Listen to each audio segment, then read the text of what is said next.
In the shadows of global diplomacy, Canada has just delivered a geopolitical shockwave.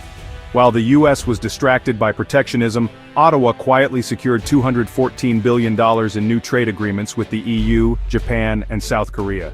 This wasn't just business, it was a bold declaration. As America turned inward, Canada stepped up as a champion of global cooperation. The world, especially the US, was stunned by the scale and speed of Canada's move. For decades, the US led and Canada followed. Now Trudeau's government flipped the script, turning American distraction into a historic advantage.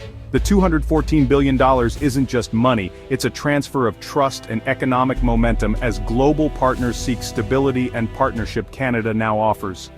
Months of patient diplomacy paid off, as Canadian negotiators built relationships while the world watched US trade wars. Canada became the reliable alternative to chaos, offering open markets and mutual respect. The aftermath? A global recalibration, with Canada emerging as a primary architect of 21st century trade.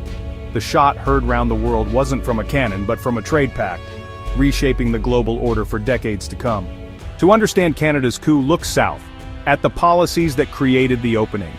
The Trump administration's America First strategy retreated from global leadership, relying on aggressive tariffs to protect US industries. Instead, these tariffs, 25% on cars, 50% on steel and aluminum, sparked economic conflict with allies, not just rivals.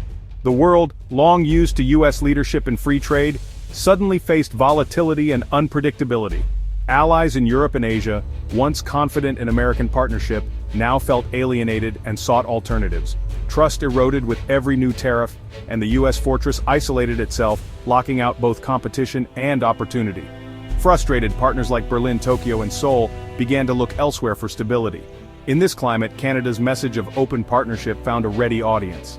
The tariffs meant to strengthen America instead weakened its global standing, burning bridges that proved hard to rebuild. While the US dug a moat, Canada built highways, becoming the new reliable hub for international trade.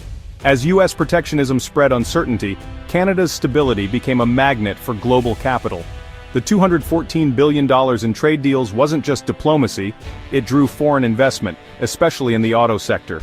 Japanese and South Korean automakers poured billions into Canada, building advanced EV and battery plants and creating thousands of high-skilled jobs. The contrast was stark. While US factories closed, Canada's manufacturing and tech sectors boomed. Tech giants flocked to Canadian cities, drawn by skilled talent and welcoming immigration policies. European firms, wary of US-China trade wars, partnered with Canada for secure access to resources. Each new investment wove Canada deeper into the fabric of global commerce. The world wasn't just trading with Canada, it was betting on it as the safest harbor in turbulent times. The US and Canada's economies began to move in opposite directions. Canada's new trade deals unleashed optimism, jobs, and innovation, especially in autos and tech. Meanwhile, US industries hit by tariffs suffered job losses and higher costs, with the promised manufacturing revival failing to materialize. American farmers lost export markets while Canadian producers filled the gap and secured long-term contracts. The economic pain in the US was matched by a sense of strategic loss, as Canada gained tariff-free access to major markets. The US trade deficit with Canada actually grew, a clear sign the tariff strategy was backfiring. Along the world's longest border, one nation built bridges and prospered, while the other built walls and paid the price. Canada's $214 billion trade triumph hit the White House with shock and anger. President Trump saw it as betrayal, responding with threats of new tariffs and denouncing Canada publicly. The administration failed to grasp that its own policies had driven allies away and created Canada's opportunity. Warnings from advisors about alienating partners had gone unheeded, and now the consequences were clear. Instead of reflection, the US doubled down, threatening more tariffs and even the USMCA, unsettling American businesses. The idea of blanket tariffs on Canada and Mexico alarmed economists and markets alike. Behind the scenes, pragmatists warned that escalation would only hurt the US further and validate Canada's strategy. The superpower's fury was real, but it was the anger of a nation outmaneuvered by its quieter neighbor.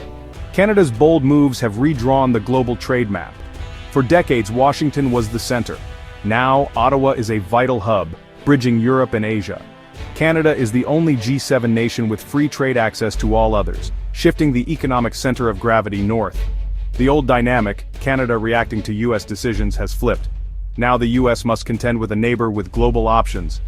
American firms may need Canadian subsidiaries to access key markets, giving Ottawa new leverage. This shift was no accident, but the result of a deliberate long-term strategy and a collective vote of no confidence in US leadership. The North American trade order is being reshaped, with Canada at the heart of a diversified network. Ottawa is now a gateway nation, a critical node for goods, capital, and ideas. The world is watching as Ottawa holds the pen, redrawing the lines of global commerce. As the dust settles, one lesson stands out: trust is a more valuable currency than threats. Canada's $214 billion success proves that cooperation and reliability trump coercion and tariffs. America's tariff-first approach backfired, isolating itself while Canada built bridges and won global confidence.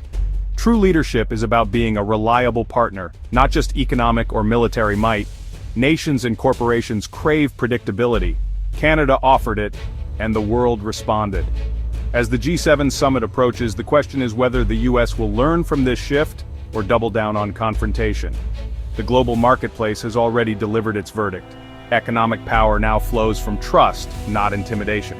That's the simple truth at the heart of Canada's astonishing rise.